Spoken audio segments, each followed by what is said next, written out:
inspiring, I trust, session today. Over to you, Christina. Thank you. As I was saying at the beginning, but maybe before some of you joined, we've had nearly 100 colleagues register for this event. So I'm sure that some of them maybe are not able to join for time differences reasons and other reasons. So we are going to record this, as you've just heard, which we hope will be okay, so that we can share that later. So why are we here today? Working with many companies, as I do in the food and agriculture space, we are coming across increasingly this concept of living income. Many of the companies have sustainability and responsible sourcing strategies that are focusing, of course, on environmental issues, the deforestation, regenerative agriculture, etc. But increasingly in the social side, they are also looking at living income as a framing for helping to understand better the economic realities of the farmers, the smallholder farmers that they're sourcing from, and be able to use it as a guide for developing strategies to close an income gap towards a decent standard of living. So it's a really important concept that we see many companies in, especially cocoa, coffee, tea, vanilla sectors using. So I'm sure many colleagues who are working in the food and ag space with companies are going to be hearing about this more and more. So we thought it'd be a good idea to bring in the living income community of practice today to just give us an initial briefing. What is this? What is the concept? Where did it come from? And it's very exciting to say that we also have Martha Anker with us today, one of the creators of the Anker methodology, which is you're going to hear a lot about later. So from our point of view, that's why for the FACS team, we thought it'd be helpful to have teams at least start to get an understanding of what is this concept that you'll be hearing a bit about. But Natalie, of course, it's very important for the work in inclusive growth. So over to you for some opening remarks. No, thank you very much, Christina, and thanks again for the opportunity. And I just want to say that I'm also on my learning curve on the living income initiative, and I'm really eager to learn today as well. But just to put this into perspective, well, we have to bear in mind as UNDP that through our strategic plan, we ambition to help empower 100 million of people escape poverty, and we can't do that if we do overlook farmers and basically rural populations. And as we know, 80% or more of the poor, income poor and non-income poor, are actually located in rural areas. And as we see now also with this cost of living crisis, which is affecting energy prices and so forth, farmers are also heavily impacted. Also more evidence is needed.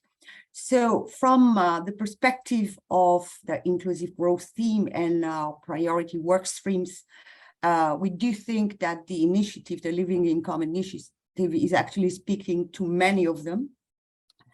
Our major work stream, of course, is on data and metrics on poverty and inequality. And as you may know, we are expanding our engagement on multidimensional poverty, which is basically a non-income acute poverty measures. We are working with the Oxford Policy and Human Development Initiative on that, but it's clear that the living income approach, which is also obviously multidimensional, could serve as a good complement, and that's something we would be eager to explore. It has also an obvious link with our work on social protection, and from what I understand of the Living Income Initiative, knowing and whether farmers have access to social assistance is also an important component of what the living income standard should be. So there is an obvious linkage with that. Obviously, also, we have a big work stream on informality, and most of the small farmers are precisely in the informal sector.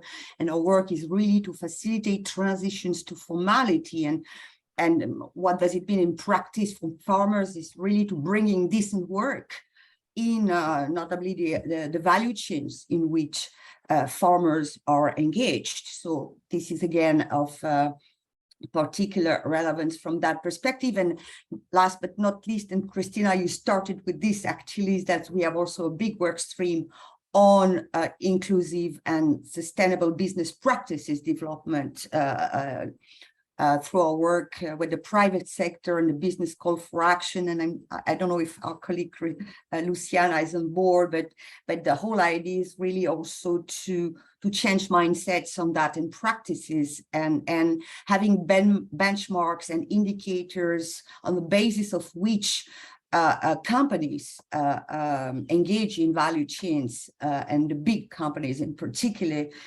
can report on their impact.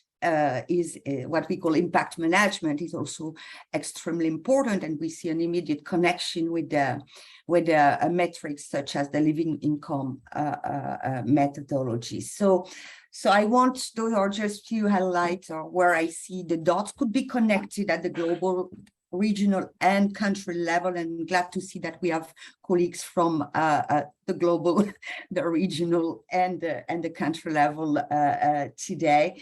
So just let me thank again and wishing all our participants an insightful learning journey. Over to you, Christina. Thank you, Natalie. So just to quickly go through what we hope to cover today.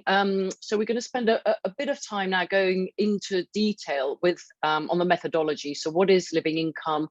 What is the concept? What is the background to it? Where has it come? How is it being? What are the calculations, and what is the detail behind that? So we have Sheila from the Living Income Community of Practice, who works with who's with ICEAL, and then Martha Anker as well, who will be talking us through that. We also then will hear from Stephanie from the Sustainable Food Lab to tell us about how is it being used in practice at the moment, you know, the different sectors that are using it, how is it being applied. We will have space for a Q&A, but please, throughout the presentations, there is a lot of information that will be shared. Please put your questions and thoughts and reflections in the chat, because we will capture that afterwards. So as a record of, you know, where you see your work fitting into this, any questions and clarifications you have, anything you see kind of leaping out that you think will be useful for UNDP colleagues to note. So please keep noting that in the chat, but we will then have a plenary session to pull out some of those key questions and talk with the presenters to clarify some of what we've heard. We also then will have really what's one of the first examples where living income has been used within a UNDP program. So UNDP Peru colleagues are with us today to share their experience of how how living income is being used in practice in some of the work they're doing in the coffee sector. And then we'll spend about 25 minutes in breakout groups between us to start again reflecting, what have we heard? How does it resonate with my work in my country or in my region? And what else might you need in terms of further guidance, support, or discussions, if you think this is something that is valuable and resonates with what you're doing. So that's a quick run through of our agenda today. So I'd like to now hand over to Sheila. Over to you. Great. Thank you, Christina. Thanks, Natalie. So for this first segment, we're going to look into understanding the concept of living income itself, but I want to break this up into two parts. So first, I'm just going to do a very brief, quick introduction to who we are at the Living Income Community of Practice. And then we're going to go and dig deeper into the living income concept itself. And here we have, you know, Martha Anker that's come in to talk a little bit more about the methodology behind this. So I'll start first with the community of practice itself. Next slide, please. So you may or may not have heard about the Living Income Community of Practice. I think maybe in some discussions in some platforms, you may have heard the name pop up. What I want to do here today is just very quickly give you an overview of who we are, what we do, and most importantly, what we have already in the work that we've done, that in terms of resources or materials or tools and guidances that could help you in your work within your own programs. A lot of what Natalie was saying in terms of, you know, poverty reduction, looking at data and benchmarks, how do we align people, how do we hold accountability? These are exactly the same conversations that we are having in the community of practice, and we've also designed some material. So my intention is to also, through this bit, share with you some of the things that we have that would help you in your work. So first, very quickly about the Living Income Community of Practice. One, this was founded this community of practice was founded through a partnership between ISIL, GIZ, and Sustainable Food Lab back in 2015. It was formalized in 2017. But from that partnership, it was very small in the beginning, but from that, what LICOP is today is really an alliance of organizations that are coming together with the aim of improving smallholder or farmer incomes to enable a decent standard of living. Our objective as a community of practice are very simple. One, we want to build awareness on the concept of living income. We want to provide clarity around measurement. How do you measure? How do you communicate? How do you report on it? We want to hold a space for identifying and discussing strategies and better understanding what those strategies are, which levels they come in, what are the different types of strategy. And we hold a space for learning and collaboration, which is an important element since so many initiatives out there are now picking up on this topic. It's important for us to have a space to align and build on each other's work. Some of the activities that we do, as you can see on the bottom part of the slide here, we have an advisory committee. We regularly conduct webinars, workshops. We have a newsletter that goes out every quarter. We have tools and resources, and again, I'm going to highlight this in one of my later slides. And we provide, where needed, advisory support. So for organizations like yourself, UNDP, if you're working on programs and we see, a clear alignment, we'd also like to work with you and see how we can sort of help build your work further or bridge that work. And so if you haven't already done so, I would greatly recommend that you sign up to the Living Income Community of Practice and keep abreast with some of the work and the conversations and the discussions that we're having in the Community of Practice. Next slide, please, Christina. So this gives you a snapshot of the work that we've done in the Community of Practice itself. As I mentioned, we started back in 2015. And that was really the start of the discussions. It started with a lot of discussion in the wage sector, in the garment sector, sorry, around wages. And very quickly then we recognized, there needed to be a space to talk about income from people who are not in formal employment setting. What is that? And so we said, let's establish this space where we can talk about income for producers that are not in that formal employment setting. So that's where this space was developed. And then slowly over the years, we started building up communication material around the living income concept. So our work is very much aligned with the Global Living Wage Coalition. And we'll go into that in a little bit later, but really developing this material and making sure the clarity of what it is, what's behind the concept is clearly communicated. And then as the years went by, we started developing, because there are more and more questions coming up around, how do I put this into practice? What do I need to look for? Where do I find benchmarks? We started developing guidance materials and foundational resources to help people on their journey. This has then led to a number of different partnerships that we've started embarking on. As I said, the intention of the Community of Practice is not to reinvent the wheel or to do our own thing, but really to find where are people working on this topic of income, and together with them sort of build alignment and progress on the issue more concretely. And today, at the end of the you can see on the right hand of the slide, our intention is to make sure that as we progress on this topic of income, that we are bringing in and making sure the right representation is there to discuss and dialogue this topic further. So our intention is to make sure we're in producing countries and bringing this concept along to everyone. Next slide, please, Christina. So here's just a quick snapshot of who we are today. We look at it as a community of practice. So it's a growing, engaged community of practice. And two things I want to highlight. I think as a community of practice, we are often recognized as the focal point on the topic of living income. We're not the only ones to work on living income, but we like to regard ourselves as the focal point of living income, where if you needed material, if you need a resource, if you wanted to go to someone to talk to about living income, this is the space to do so. We have materials, we have resources. So if this is something that you're embarking on, please do reach out to us. We have a number of organizations that we work with. So what you see here is a snapshot of our technical committee as well as our advisory committee. And these are organizations that are also working on this topic of income in their respective work.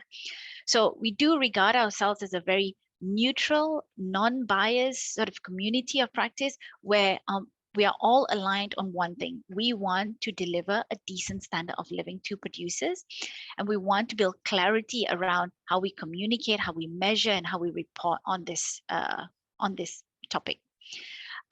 Next slide, please, Christina. So here are some things that I wanted to share with you. These are tools that we have for people wanting to adopt the living income concept. On the left-hand side, these are measurement resources. And I know I go back to what Natalie said in the beginning around, what is the data? How do we measure the indicators, the metrics? These are questions that we're also talking about. Living income as a concept, it provides a way for us to communicate well, but you have digging deeper into this. How do we do this well? So we've put together things like living income benchmark. What are the frequently asked questions? If you're looking to measure income and you're looking to close that income gap, how do I measure and how do I report that? So we have measurement resources that are available that can be used as reference. And then on the right-hand side are strategy development resources. And we have two foundational guidances out now, which one is specifically for companies and one for governments to support policymakers that want to enable living income. And this is crucial because once you know where you are and what you want to do, and you've established, yes, I want to take living income as a concept to be embedded in my program, then what are the strategies that you put in place? So to guide you, these are some of the guidances that we have. So in the next slide, I'm just going to give you a snapshot of what is in one of those guidance. This is the company toolkit that we have. So if you go in and you look at a company toolkit, what you'll find is, just how do you make the case for embedding or integrating living income into your supply chains? How do you prepare for action? What are the things that you have to do? How do you take action? What are the things you need to do and sort of report on? How do you monitor those results and how do you communicate? And then there's a bunch of other resources, examples of companies that have done specific things that you can also use for reference. So a toolkit like this is very useful if you're working with companies. And as I mentioned, we also have another guidance just released for policymakers. So if you're working with governments, that's also one that I would greatly recommend that you pick up to refer to. And then the next, okay, so this is the last slide for the community of practice. And here, this just gives you a quick snapshot of what we have on our website that you can go into. So some of the things I mentioned already, just on measurement, we have a number of resources. On strategies to close the gap, we have a number of resources. And then just some of our regular conversations that we have within our webinars on just gender inclusion, or for example, what's happening in the cocoa sector in terms of living income, or how do we get producer group organizations, and what do we do to professionalize them more? So we have a host of webinars that we've done previously and specific topics that we tackle that's also available on our website. At the end of the day, if you feel very strongly about, this is an approach that you want to take within your programs, you can also reach out to us directly and we can, organize for more dedicated support to you. So that's the living income community of practice. I hope it gives you a clear idea of who we are and what we do and the resources that's available to you. Now I want to go into the main bit of our discussion today, which is introducing the living income concept. So I'm just going to share very high level 3 slides, and then I'm going to pass to Martha Anker. So the first one is this. I wanted to show this slide because I think there's sometimes a lot of confusion between these two concepts of wage and income, but there's also a lot of linkages and similarities between them. So just to put us all on the same page when we talk about this, both living income and living wages, they are aimed at the same thing. They want to deliver a decent standard of living. Now, wages apply to a worker in a formal employment setting, so someone who works in a factory, for example, and income, living income, refers to a farming household in a particular area to afford a decent standard of living. So both are about affording a decent standard of living. Wages are applied to a worker, and income is applied to a farming household. Now, you can imagine, because the context is different, the strategies to close that wage gap or the income gap can be a little bit different as well. And so a lot of the work that's been done by the Global Living Wage Coalition is about, collective action in closing that wage gap and bringing awareness on how do you calculate living wages. And similarly, we have the Living Income Community of Practice to host those conversations around what are the strategies in bringing awareness on the topic of living income. But again, like I mentioned, both the living income and living income work is closely linked to the Global Living Wage Coalition work. This is a snapshot of just the living income story. On the left-hand side is what we say is the living income benchmark and how you calculate a living income benchmark. And Martha Anka is going to go through this in a little bit more detail. On the right-hand side is, what is the reality on the ground? What are farmers actually earning? What are the components of income sources that make up that income? And then referring back to the benchmark, then what is that income gap? And what are the strategies that we need to have in place to close that income gap? So the next slide, please.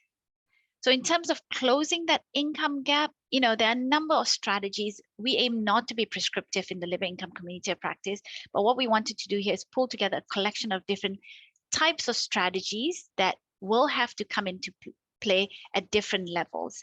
So there is no silver bullet to address living income. It does need that collective action of all different types of actors.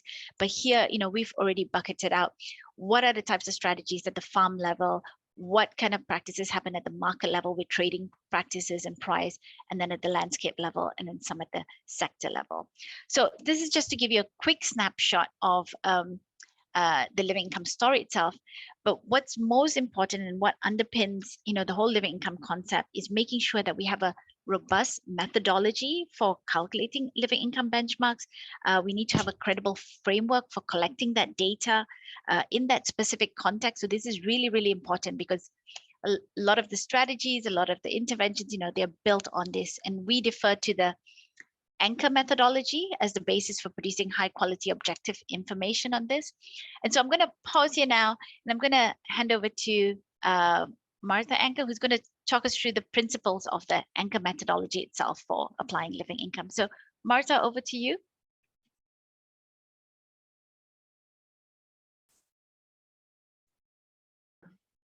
Okay, I had to unmute myself. Yeah, so I'm just gonna, maybe I can start just telling you that I'm working with the Anchor Research Institute, which was started with Richard and myself, and now has expanded to a larger staff.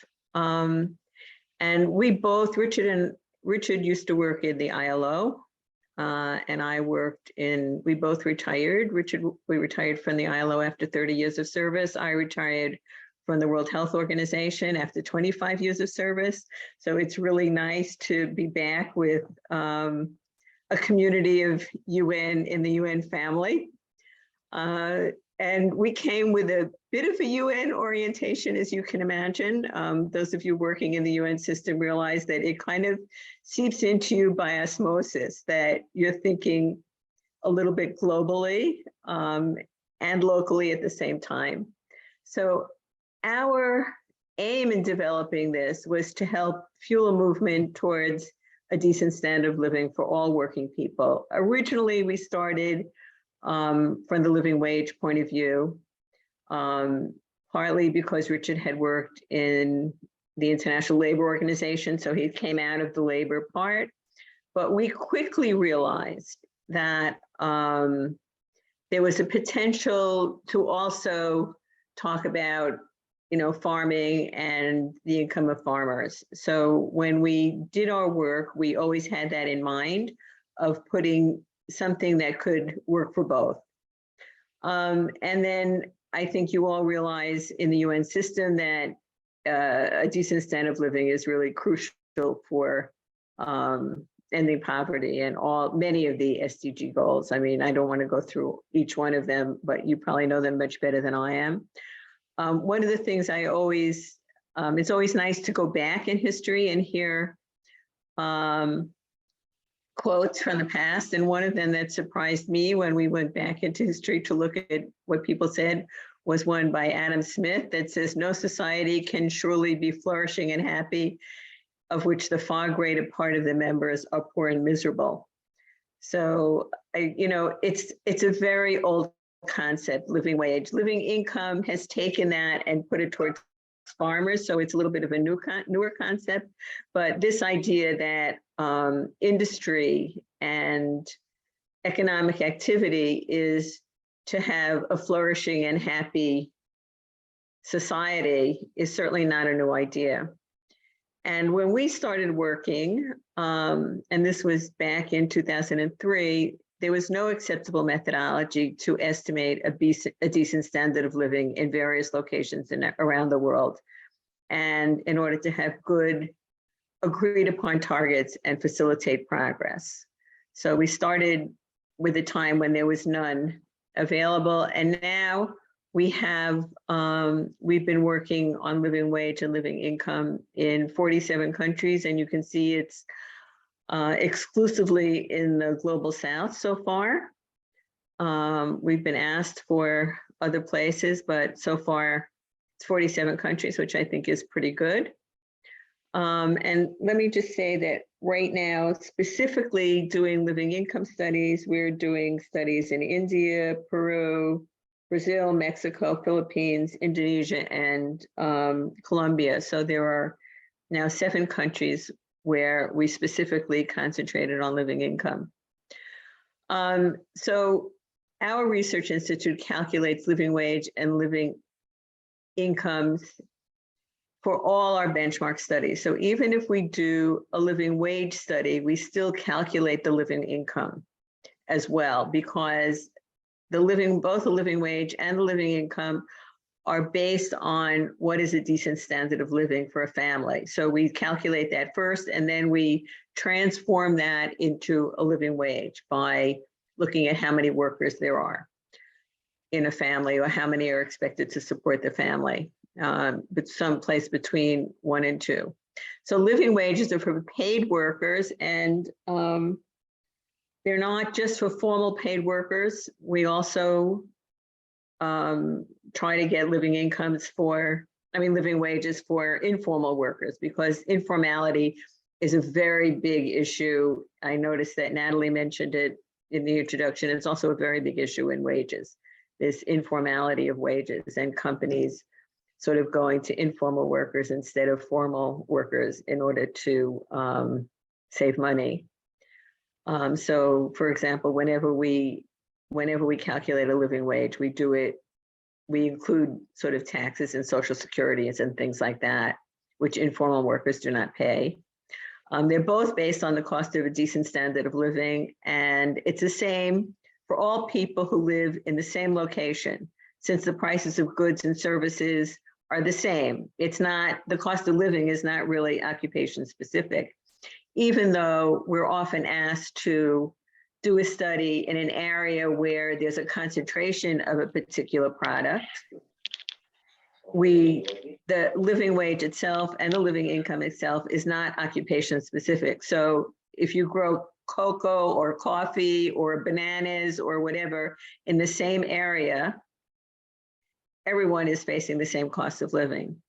And many families have both a living wage and not a living wage, have both wage and farm issue. And therefore, there needs to be some kind of a consistency between the wages, especially in the agricultural sectors, and the living income. So it's good that we can get them out of the same study. When we started back in 2003, as I said, there were no good calculations of this. And we thought about what to do. And the first thing that we thought, and this will sound very good to UN people, is that because we came out of the UN system, we thought about normative standards. to use, that it was very important to use normative standards and standards that were put together by international organizations. So, for example, low-cost, nutritious, well-balanced diet, which is more than just calories. And to develop that, I went through all of the advice that the World Health Organization gives on how many calories, how is a well-balanced diet, what do you need in proteins and macronutrients, whatever, to try to develop a well-balanced diet, because not all countries have a model diet. When we first started looking for model diets for developing countries on the web, we got diets for models, which was not exactly what we were looking for, but not all countries have them. And we felt we really needed it because there was no data that could develop this. Since we have a specific program to develop a model diet, and it's been reviewed by GAIN, and which is, I don't know if GAIN is part of the nutrition thing, but by nutritionists. And it follows all the WHO standards. Also, basic healthy housing, according to international principles. There were principles put out by the ILO, principles put out by WHO about what a healthy housing. And healthy housing is hugely important, because if you think about the progress in the work by good sanitation, good housing in health, it's really remarkable. Then adequate health care and children's education through secondary school. So we check these 4 things especially. A living wage is time and space and place specific. The living costs increase with development, and they differ between rural and urban areas within countries. And this implies more than one living wage or living income estimate per country. And this is something that we're working on now, is how many do you really need per country? Because people sometimes get carried away with this and feel that they need to have, if every little area needs to have its own living income estimate or whatever, and that will have make it very difficult to have policies in the country. And we wanted to develop something that was practical, rigorous, and that could be done at modest cost. So we chose to use a judicious mix of primary and secondary data. Where the secondary data was good for things like family size and number of workers, we use secondary data. But in rural areas, it's really important to, get the costs, because there aren't really good secondary data on the costs in rural areas. A lot of national statistical offices really base all of their information on cities rather than rural areas. So we felt like it was really necessary. And also, even on housing, you'll go and you'll see, well, housing has to meet this standard, and on paper it does, but you go into the house that meets the standard and you'll see that the roof is leaking, that there's mold, whatever.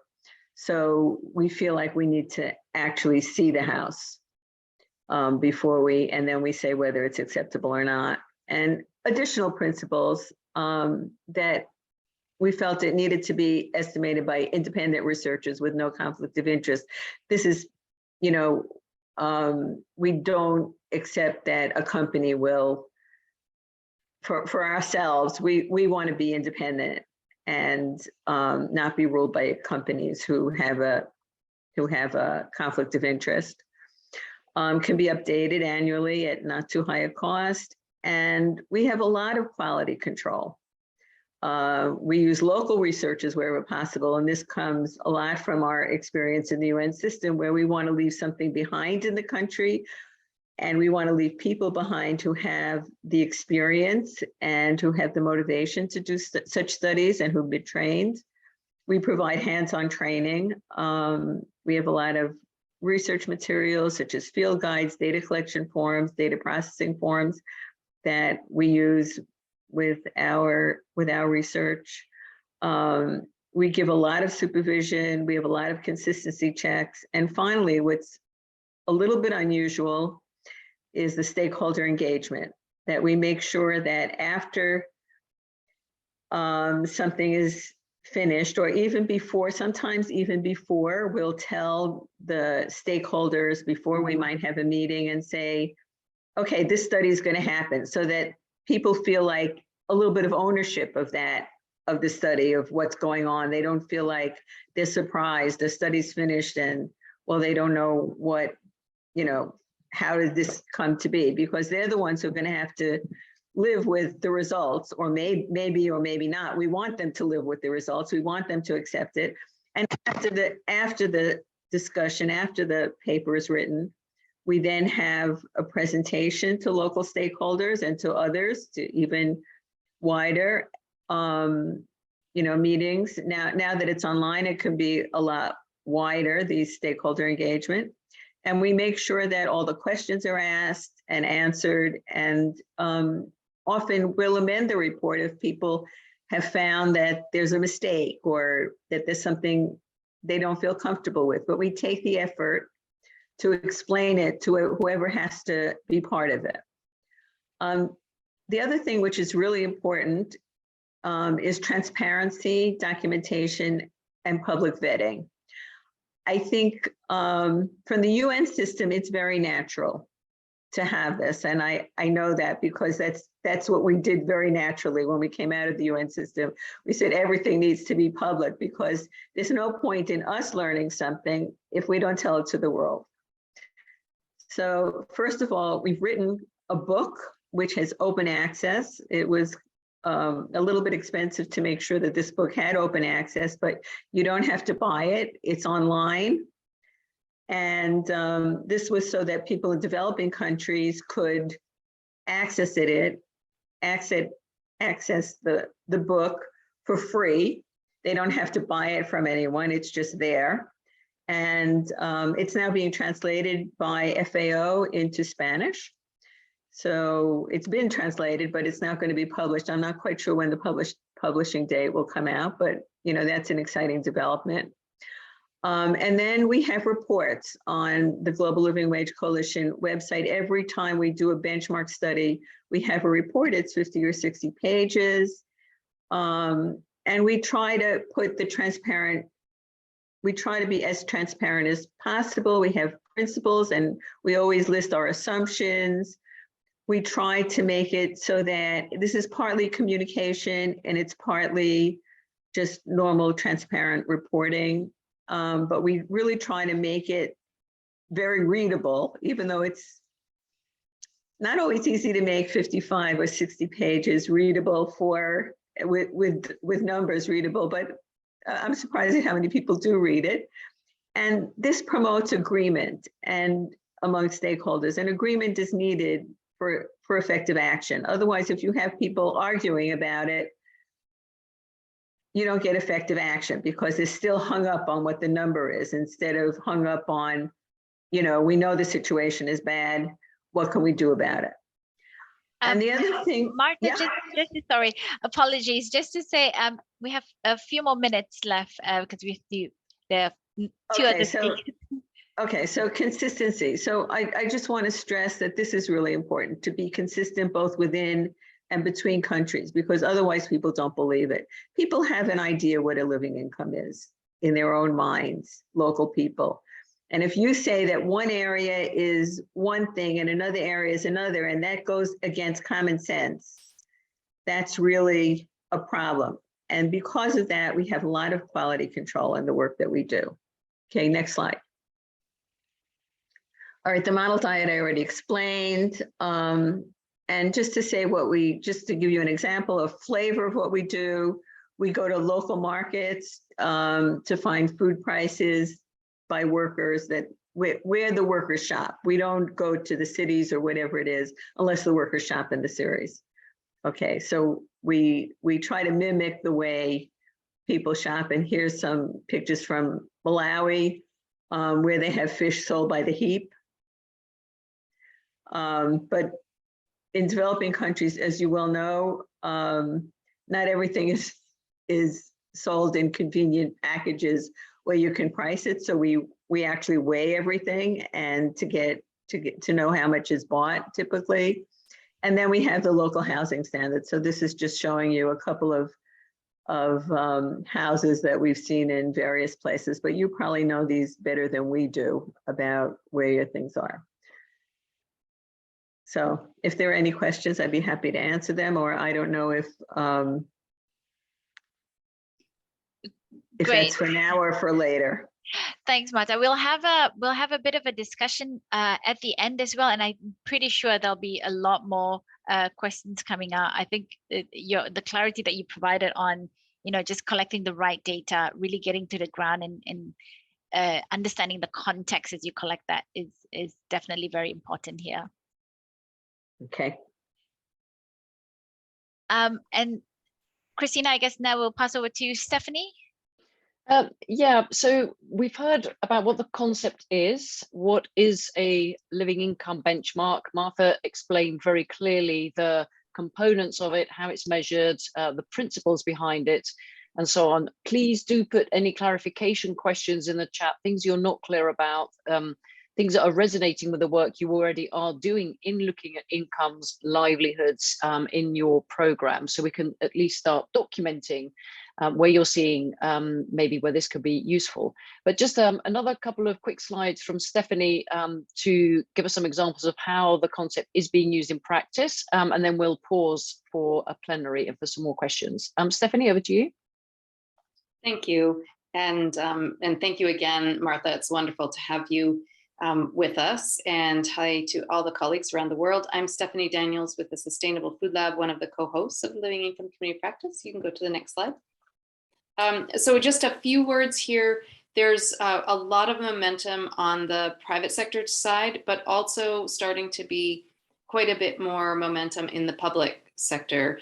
And as Sheila said, we just collaborated with a number of partners on a guidance document for the use of this concept within the public sector. And typically the concept is going into much of the work that you all do on broad poverty alleviation programs. So what are the strategies that are addressing the needs for vulnerable communities, and the intersection with economic development and growth strategies and policies, which oftentimes get into the sector level strategies within cash crops or other sectors. I'll go to the next slide. I'm going to do this fairly quickly so that we can get to discussion. There's also quite a lot of uptake among companies. And, as Sheila said, the interest in the private sector really came from looking at a sort of the limitation of only using, say, certified supply or a productivity proxy for results for smallholder communities, looking for something that was a more aspirational threshold than the poverty line. And so living income has been adopted as an aspirational goal. It's also now moved into the realm of reporting and disclosure. So there is quite a lot of interest from investors on publicly traded companies. There are a number of different organizations. The OECD is doing a guidance. The Global Reporting Initiative has a new metric on living wage and living income. The World Benchmarking Alliance also has a metric on living income in their food and ag benchmark. So it really is stepping up into this also reporting and disclosure space for the private sector. You can go to the next slide.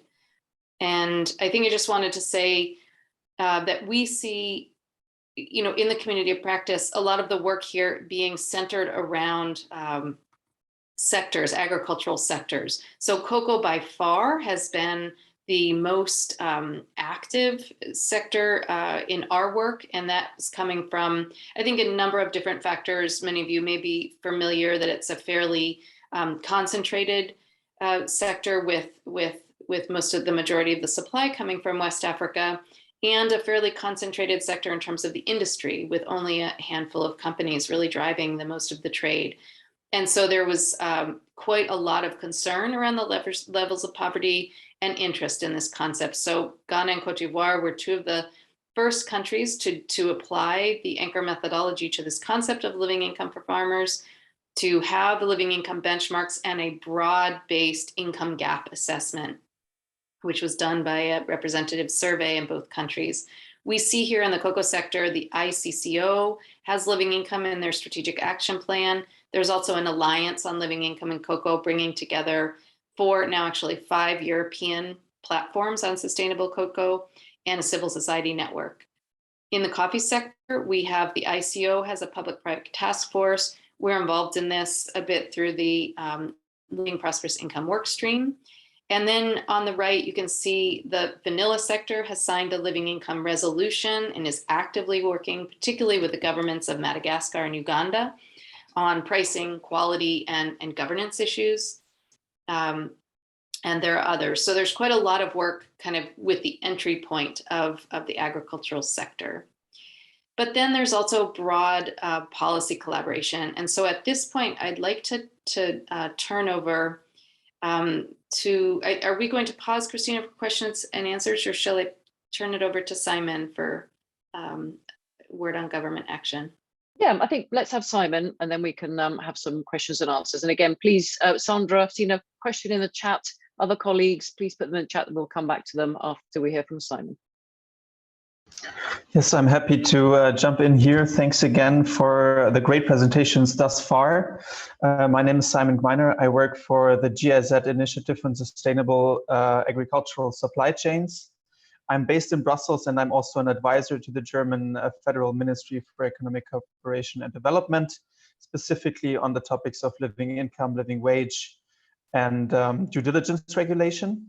So this is a bit what I wanted to talk about today, actually, is the position of the German Development Ministry on living income and living wages is that those concepts constitute human rights in themselves.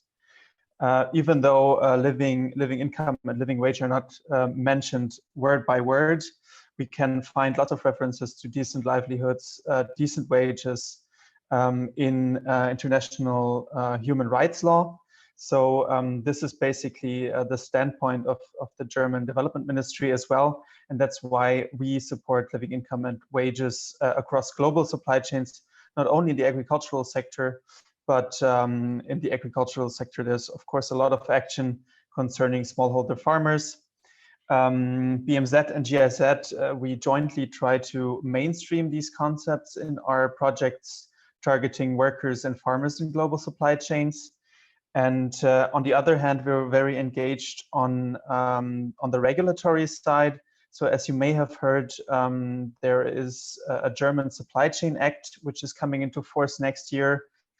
In that process, BMZ, so the Development Ministry, was pushing for a very ambitious due diligence act in Germany. Unfortunately, they were not able to put the concept of living income and living wages into that German law, but at the moment we're kind of engaged on European level to get living income and living wage included in the upcoming EU directive on corporate sustainability due diligence. I'm not sure if most people on this call are familiar with it, but the legislative proposal that was released earlier this year by the European Commission already references living wages. And now basically one of our main priorities is to get a living income into this directive as well. It's going to be a difficult fight, but BMZ and Germany is not fighting this alone. There are further like-minded countries on EU level, such as the Netherlands and Belgium. In fact, in the beginning of 2021, in January, there was a joint declaration between Germany and the Netherlands signed on ministerial level, committing to promote living income and wages in global supply chains. And just a few months ago, we had a high-level meeting in Berlin on ministerial level as well, where Belgium decided to join this joint declaration on living income and living wage. I will also post the link to this declaration in the chat. And what the declaration actually states is that Germany and the Netherlands and now Belgium commit to mainstream the concepts of living income and living wage in their development policies, that they will increase the multi-stakeholder engagement with companies and NGOs in this field. This is also why BMZ is financing the living income community of practice, and also promote knowledge. That's why BMZ is financing the upcoming OECD guidance handbook for companies on living income and living wage. This one will focus both on the agricultural and textile sectors. And as I think Stephanie and Sheila mentioned before, BMZ also financed the new government guidance on living income. And in addition to that, of course, in addition to voluntary action, BMZ, as I already stated, promotes living income and living wage to be included in due diligence legislation, as we believe that it constitutes a human right in itself. And as Martha Anker also mentioned, of course, it's a precondition for the fulfillment of other human rights concerning health, education, etc. It is essential to combat child and forced labor, and also it's a precondition to reach several of the SDGs, which we all know. So please feel free to get in touch, and I'm happy to answer questions if there are any, and join the discussion. Thank you so much. Thank you so much. So we've heard from a range of different organizations and actors as to what the concept is and how it's being used, why it's important to both the private sector and importing as well as exporting governments. Thank you very much, Simon, Stephanie, Sheila, and Marta. We do have a question in the chat from Sandra. Sandra, would you like to just tell us your question? Thank you, Christina. Good morning. Good morning from Costa Rica. Thank you for all the presentations. It's a really interesting concept and all the approaches that you are sharing. I was just wondering if there is any experience about applying this concept or the living income community of practice or the other tools on fisheries and seafood systems. I understand they're a little different, but I would like to know if there is some experience. Thank you. I'm happy to take this, Christina, and maybe Martha would like to come in at some point. So from the living income community of practice perspective itself, I mean, if you look at decent standard of living, as what Martha was saying just now, I think in one of the slides she captured it really well. That's at the base of it, that's what we want to calculate, right? So that's the same for all people living in that particular area, and it shouldn't be sort of based on the sector you're in. It is based on that decent standard of living and what's the cost of affording it. Having said that, in the community of practice, we've predominantly worked or had a lot more dialogue and discussion around the agricultural space. And just that slide before this, you can see all the different sectors: cocoa, coffee, tea, banana, vanilla, that's talked more about this concept of living income. Now, we have been talking to the seafood sector as well, and we want to try and bring this concept there. But the seafood sector has focused a lot more on environmental issues to date. There's a lot of work now going on to have social inclusion. Currently, it's focused on human rights violations, but we want to do this, and we want to do this more with that. So we are slowly trying to bridge and bring this concept to the seafood space itself. And I'll be keen to have an offline discussion with you, Sandra, if that's something that you also see that you'd like to push for. I see, Marta, you've got your hand up. Would you like to come in? Yeah, so from the living wage point of view, we are working in the seafood sector there, and just to say, it is location specific, but very often what happens is that particular sectors ask us, can you do a study in the locations where we're working and where we're mainly concentrated? So even if everybody in that location has the same cost of living. We do work. Our work is very applicable. We make sure that, we reflect that. We've just recently done a study in South Baja, California, where we specifically went to part of the seafood sector. Also ASC, which is which works with the fishery sector, is part of the Global Living Wage Coalition. So we do work somewhat with them, but of course not enough, but at least something is started. And do you see that, Marta, that sort of keenness to adopt these concepts are growing in the seafood space? Because I definitely do see it, but then there's still a lot of clarity needed. I think the awareness, how do you talk about it? There's still a lot of confusion between wage and income.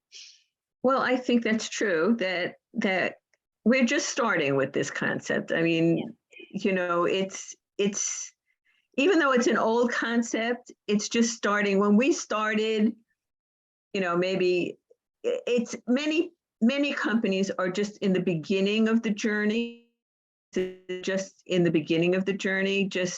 so there's a lot of work that has to be done in socializing the concept, in making people aware of what the concept is, and in trying to use it in order to have improvement in living wages and living incomes. So there's I do know that we do have, UNDP does work with fisher communities throughout. Sandra, I know you've been involved with this quite a bit, so it'd be something to maybe take to our breakout groups and see whether as a sector there could be some interesting work there. I wanted us to move on now to hear from UNDP Peru. We are running a bit late, I do apologize, but there's been, as I said at the beginning, of content to get through. So we have Franz Baumann from UNDP Peru who's going to share a couple of slides. I think you have, Franz, I think you've been made host now, so we can hear directly from some of our colleagues on how they have been using the living income concept. Franz, over to you. Okay, thank you, Christina. Hello, everyone. Can you see my screen? Yeah, my PPT? Perfect. Yes, thank you. Thank you. Thank you. Then I'll try to share. Okay. Hello, everyone. Thank you for this opportunity to comment on how the living income concept can be adopted by the National Coffee Plan.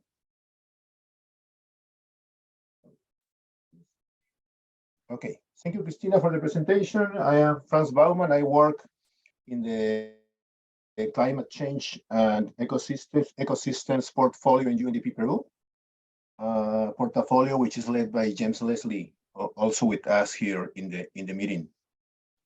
Having said that, the National Coffee Plan is being mainly tackled right now by the Green Commodities Program, also known as Food and Agricultural Commodity Systems. And I would like to start with a bit of context of what we are doing, where we are right now, and how the living income concept fits in our work.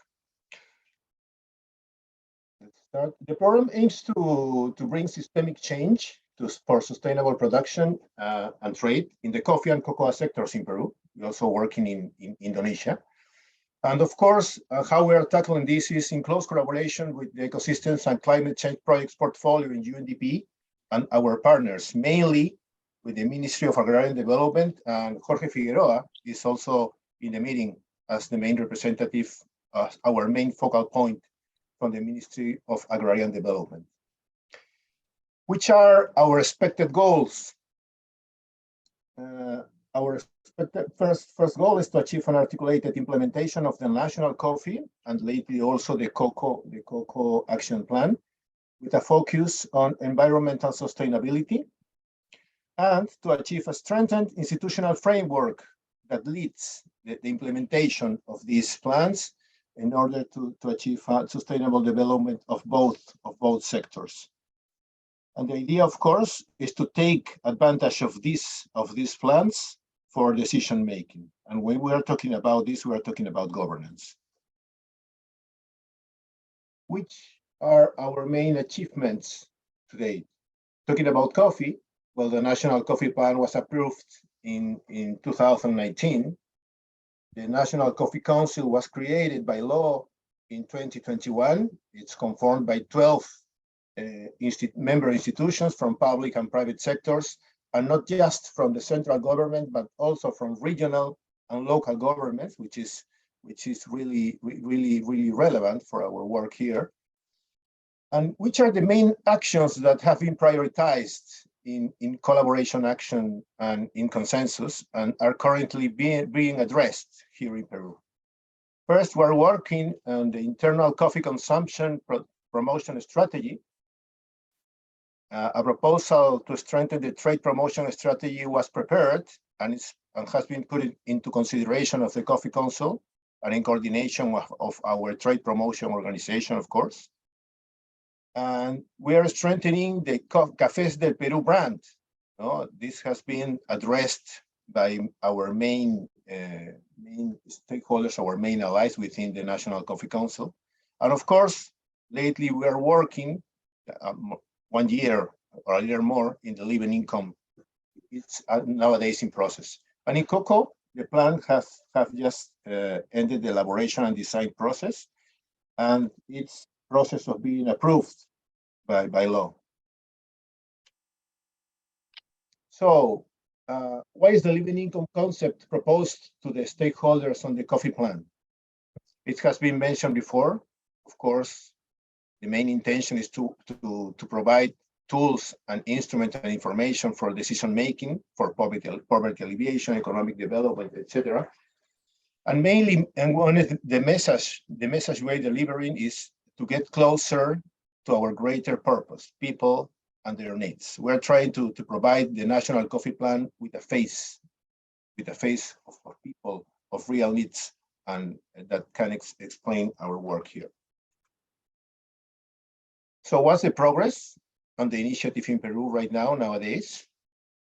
The living income approach has been presented to, first of all, the Ministry of Agrarian Development, the National Coffee Board, which is really interested in the tool, 4 regional roundtables, 4 of our main producer regions, which are San Martín, Cajamarca, Selva Central, and Cusco. And we are working together with some allies. Some of them are, for example, Solidaridad and Ricolto. The field work to collect information was already carried in these 4 target regions. And we're already coordinated and dates were set for the presentation of the results. These roundtables, the Ministry of Agrarian Development, the National Coffee Board, and another allies are really interested in the results systematized. And which is really interesting for this meeting is to know that the National Bureau of Agrarian Policies, within the Ministry of Agrarian Development, is in the process of revising and analyzing the methodology and its connection with the strategies and policies of the agrarian sector. So, as you can see, many stakeholders in the central government and regions mainly are really interested in this tool and how to use it. So that was a bit of context, Christina and everyone. And of course, I thank you for your attention, and we remain attentive to questions. Thank you very much, Franz. Very exciting to hear one of our country colleagues in one of the programs actually now implementing that. So again, an opportunity to hear in more detail what does it involved, how is it, challenges, and so on. So we do have space for just a couple of questions now. I think the ones in the chat we will answer in the chat. Did anybody want to maybe ask Franz, and you say we have Jorge on the call as well. Any colleagues want to ask clarifications from the Peru team?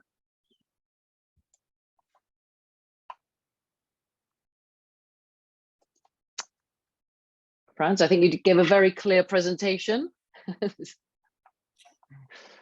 If I may, Christina, actually, I'm looking forward to the end of the story, because right now, from what I understand, there is obviously a strong interest from the government to look at the living income approach and to link this to their policies for the agricultural sector. understand that the studies are being finalized. There would be, so it would be good to see what is the end or the beginning of the new story around that, and see how actually the government and the key players in the sector would take this methodology on board as well to change the policy landscape for the agricultural sectors, and what are the other stakeholders involved in such a coalition. So looking forward to this. That's what I wanted to share, actually. But Yes, we have sorry. Yeah. So sorry, thank you, Natalie. Indeed, as I mentioned, the Ministry of Agrarian Development is revising and analyzing the methodology. And we are planning these workshops and to present the results on November. And we have a big event here at the end of November, which is called Expo Café. And I hope we can reach to that event with some conclusions. No? And of course, we hope that the interest of many of these stakeholders to use this really important tool. Yeah, thank you. Thank you. I think we have a couple of questions in the chat box, actually. And very interesting questions.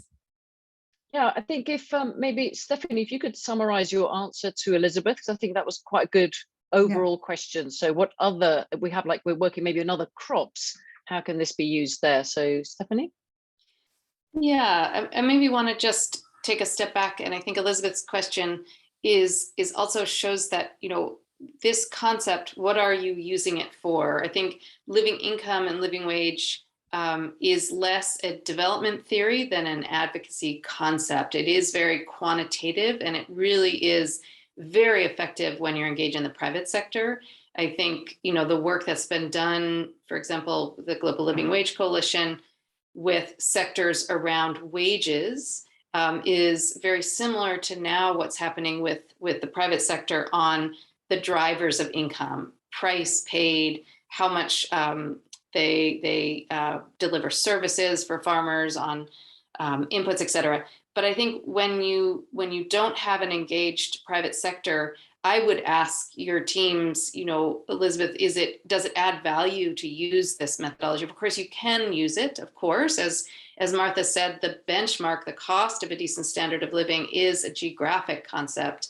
And the calculations of whole farm income, regardless of the crop, you know, we're all familiar with, and you can compare the two. I think it adds value when you can use the concept to actually help a sector think through what is our goal, what do we want to deliver that's maybe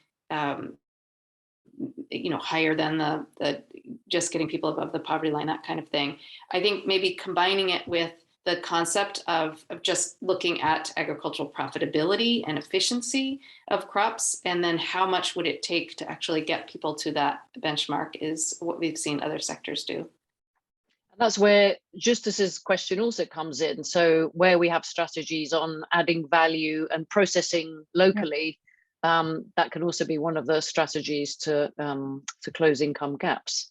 Natalie, I was thinking we do still have about 15 minutes, I think, maybe to go into a quick breakout, just so we can start discussing between us what we've heard. It might just give us an opportunity. If you're okay, we can have a quick 15 minutes into breakout groups.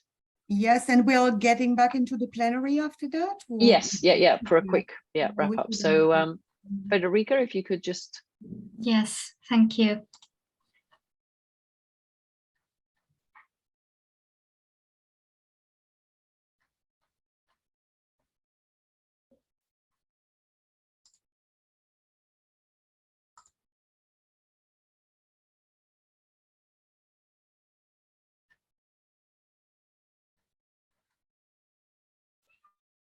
Bit on what we've heard. We have with us Sheila and Martha, as well as Franz, so you can ask them questions directly about what you heard them present, either how it's being applied in Peru, what the methodology is, the more kind of detailed nuances around that. But the questions we wanted you to reflect on are, from what you've heard, does it resonate? Does it apply to the work that you're doing in your country? How do you think you could be using this, you or your partners? And then also, what else do you need to know? Sheila detailed quite a lot of the resources that are available, which we will be sharing after this. But is there anything very specific to your context and the programs you're working on that would be really, really helpful? So I'm just going to throw it open now to you all to share some thoughts. Would anybody like to start? Maybe Elizabeth, you had some nice questions for us earlier. Franz, sorry, did you want to come in first with some comments? Yeah, thank you. Maybe just like to address Sandra's question. She asked a question on the chat, which should be our main challenges. Maybe, I don't know if it's a real challenge, but I feel that we really need to show a little more about this all material we already have, about the benefits of using this tool. Some examples in which living income concept have been used to take important decisions with the participation of private sector also. It's to show these specific cases will really help for everyone to understand the importance of this living income concept. I think that will help a lot. So more real cases of where it's been used and so on. Yeah, that's a good suggestion. And maybe if I could jump in, I shared a link in the chat. So we had, one of the things that we want to do is also just show how it's being used in the different sectors and how the sectors have sort of, what's that journey, what's that pathway, when did the conversation start, who were in the conversations, and take that pathway. So we started doing this series of state of play webinars where we call upon different sectors to just share that journey, so that if you're thinking of, bringing this to a seafood sector, at least you can see, well, what were the learnings from the cocoa space? What worked, what didn't work? What were the learnings from the coffee space? And how are the dynamics there different from the dynamics that I'm working here? So we do have some of that available as well. And that's one of the links that I put there, where we've tried to bring together a few sectors. But I think there's a lot more that we can do in bringing sort of cross-sector learning from one to the other, so that you're not reinventing the wheel. I mean, for us also, we can't be prescriptive to what a sector does and how they adopt this, but by looking at just how did they apply it, what were their sort of challenges that they faced, or where it could be or could not. I think Stephanie made a good point. Sometimes if you don't have a very engaged, like, private sector, one of the groups is not picking up, then it's hard to actually adopt such a concept. So it depends on the dynamics of your sector as well. Thank you, Sheila. Oh, you're on mute, Christina. Oh, am I still on mute? Sandra, over to you. Yes, thank you. Thank you. I was wondering, and what you were saying, Franz and Sheila, is more about when I think about challenge, I think also about how the concept, how the methodology is understood from different type of stakeholders. So of course, for the government, for the private sector, for the companies, but also, for example, for the let's say the beneficiaries or the users or the producers or the smallholders. So I guess, because I don't know, I'm not so familiar with the concept, but with the methodology itself, how they could understand the methodology, and if there is some how you say, some if some of them maybe they don't feel comfortable with the results, in the sense, I'm just, to share an anecdote here in Costa Rica. For example, recently there was a survey, I think it was actually with the students of high school. It was a survey about different things, but they were asking about what are the materials of your houses, what is the income of your family, these kind of things. And it was a lot of discussion, nationally, because people didn't feel comfortable sharing these things. So I don't know if I made myself clear, but that was like one of my questions. Thank you.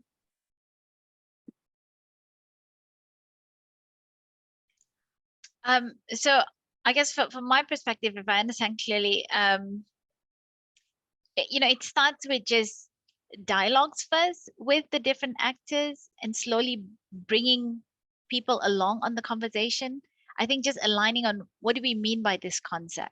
And I feel like sometimes when we talk about it, not everyone is agreeable, or not everyone completely understands why this concept. Why do you want to bring this concept? How does it help? So it is about, and that's what we try and do in the communities of practice, is provide clarity and awareness. And we use some, I think we've developed, just based on these questions that we've had before, we've developed some nice sort of visualization slides that organizations can use within the work that they're doing. And I understand when you go down to the ground and you ask these questions, these are very sensitive questions to ask around income. And it's not something that people are going to, provide information for so readily as well. So just how do you deal with collecting data around this topic is also another big issue.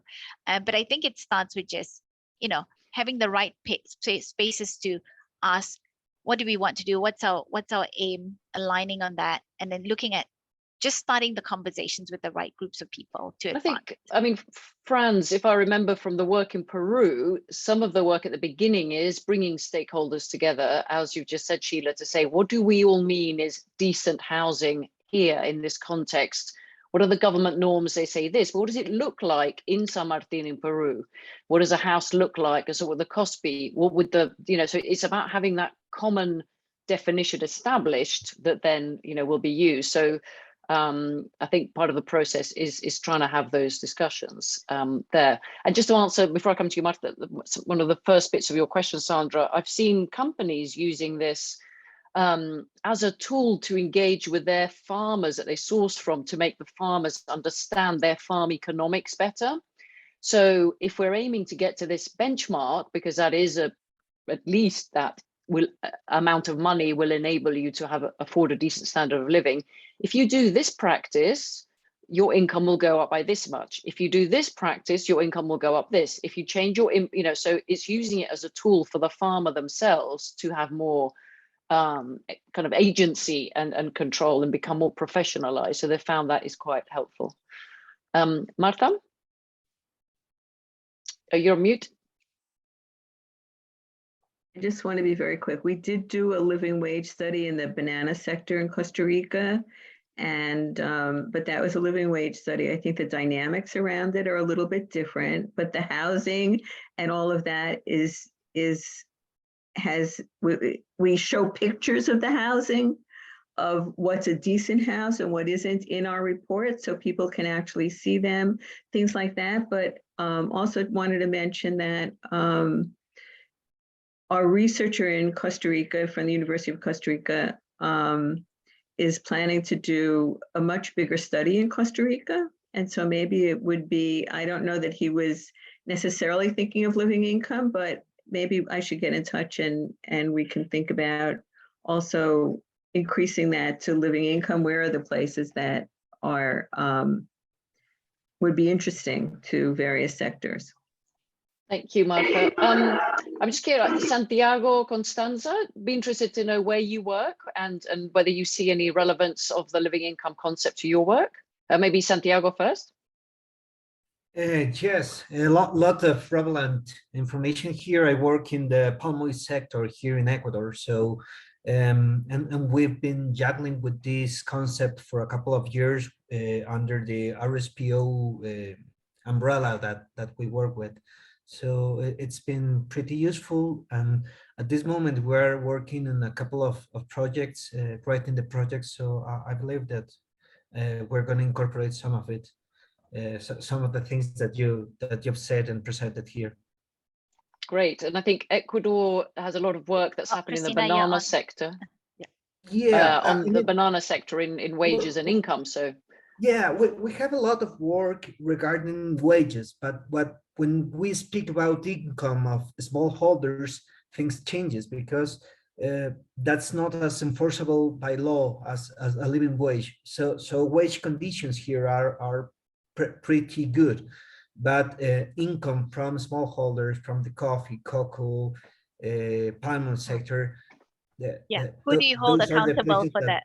that we have to work with. So it's been great for me. Thank you. Great, thank you. Costanza, where are you working, and what did you do here today that was interesting for you? Yes, hi Christina, hi everyone. So I work at the regional hub in Panama on SDG integration. So for me, I think it was very interesting to learn more about this concept, as I think about like how distinct teams at UNDP, could also work together in like under, to achieve these, the initiatives related to living income. So I think, possibly I saw like some colleagues from Inclusive Growth team connected, but I see this topic, as a good, opportunity to bring also colleagues from the gender team, but also from, NC working together. So I think it was very useful for me under these, lens. Yeah. And sorry for, I don't have, many specific questions because I connected a bit at the beginning and now. So I think, do you have maybe a recording would be helpful for me to go over, some parts. But yeah, thank you. We'll be sharing that and lots of resources as well. Simone Marino, are you with us? Hey, hi everyone. Yes, no, thank you so much. So yes, it's been very interesting.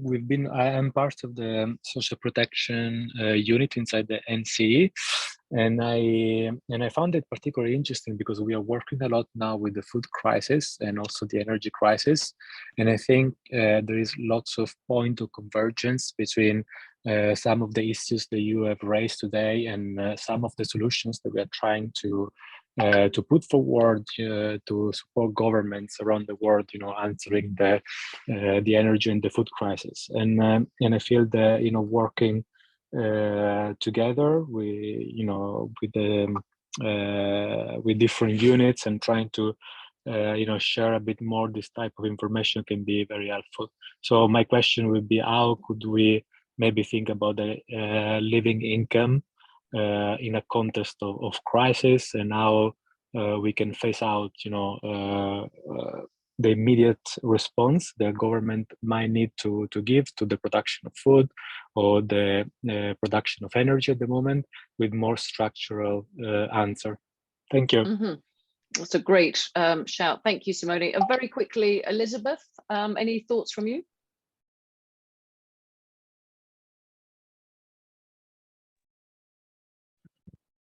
Thank you, everybody. I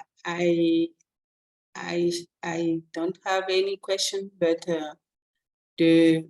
my question is about the maize. Maize is the main production that the people, rural community use and local community use. And in